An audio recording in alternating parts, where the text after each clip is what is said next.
Allô, Nathalie! Allô? Ça va? Oui, toi? Oui, ça va. Merci de nous accueillir à la ferme thérapeutique des Deux Tilleuls. Ça me fait plaisir. Est-ce que tu pourrais nous dire rapidement qu'est-ce que tu fais ici? C'est quoi ton rôle?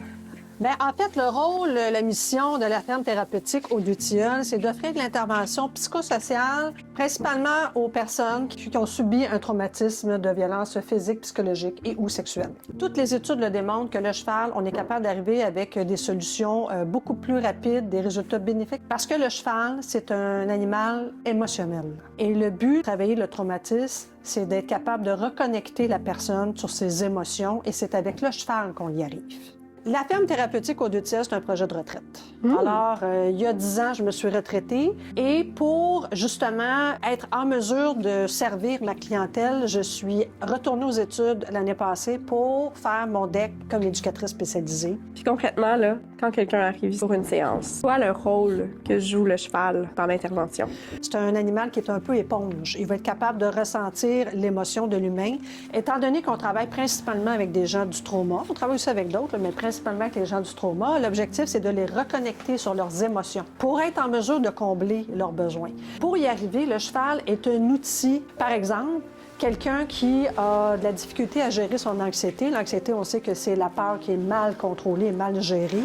On va travailler avec un cheval en liberté, toujours avec ma présence. Et la personne, la cliente, elle va devoir travailler sa gestion de la peur par rapport au cheval. Mais le cheval a bien plus peur d'elle qu'elle, elle a peur du cheval. Un petit peu à la fois, on s'avance vers le cheval en liberté pour être capable d'avoir un contact avec. Et là, on travaille en relation.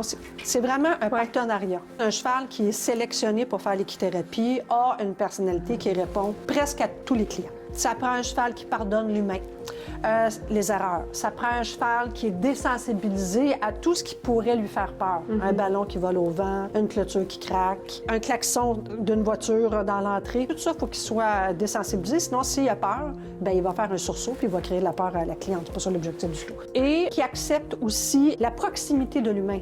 C'est pas tous les chevaux qui ont été élevés à être habitués à se faire brosser, toucher, à être dans la bulle. On va commencer les interventions à toutes les semaines. On travaille sur un objectif en particulier. La clientèle, c'est principalement des gens qui ont subi du trauma, mais on a aussi d'autres clientèles, là, autistes, déficiences intellectuelles, bon, un petit peu variées. Mais le but, c'est de travailler sur un objectif pour le client, toujours en relation avec le cheval.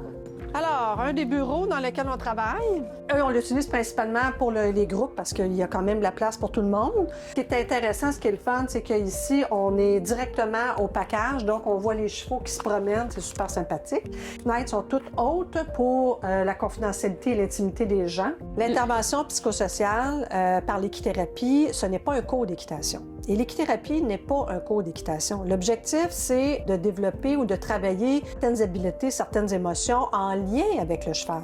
Étant donné que le cheval, c'est un animal extrêmement émotionnel, il va ressentir et réagir face à l'émotion ou à l'agissement de l'individu. Par exemple, quelqu'un qui est en colère, le cheval, automatiquement, va vouloir s'éloigner de l'humain parce que, pour lui, quelqu'un qui est en colère est signe d'agressivité ou est propice à l'agressivité. Donc, il ne voudra pas avoir un geste brusque ou quelque chose qui pourrait le blesser. Fait qu'il va s'éloigner. Donc, si on veut continuer à être en lien avec le cheval et continuer d'avoir la relation avec le cheval, il faut gérer notre colère et la canaliser pour éviter que le cheval s'éloigne.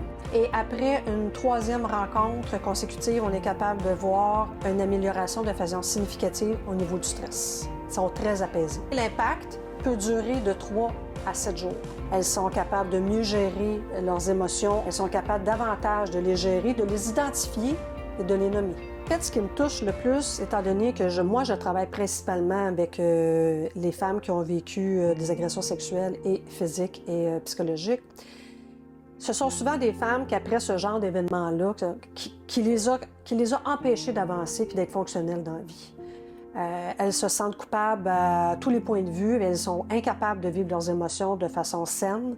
Et après un certain temps, elles sont capables de réintégrer la société, être fonctionnelles et être heureuses. C'est ça. C'est ça pour moi qui est tellement... moi, pour moi, c'est mon trophée à chaque fois. Là.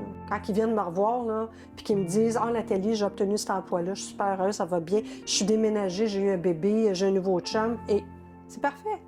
C'est ça. C'est ça qu'on veut. Le cheval, c'est un animal exceptionnel qui est capable tellement de les aider dans leur cheminement puis dans leur processus de guérison.